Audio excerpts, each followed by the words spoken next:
How to cancel Make My Trip reservation. Hi everybody, welcome back to our channel. In this video, I'll be showing you the procedure on how can you cancel Make My Trip reservation. So what you need is first thing first, you want to go to Make My Trip application, launch, open that up. There you want to go to My Trip sections. As you do this, you want to select your booking. You could choose whether it's your upcoming cancelled or whether it's your complete, or you just want to go ahead and select whether it's your flight or hotels. Underneath you should be able to find the cancellation options. Now at least 24 hours before departure to cancel. If a zero cancellation protection was purchased, you may receive a full refund as well. And you could also access your booking in Make My Trip and select cancel option as well.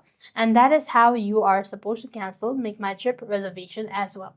So with that being said, we've completed our steps. Thank you for watching. See you in a next video.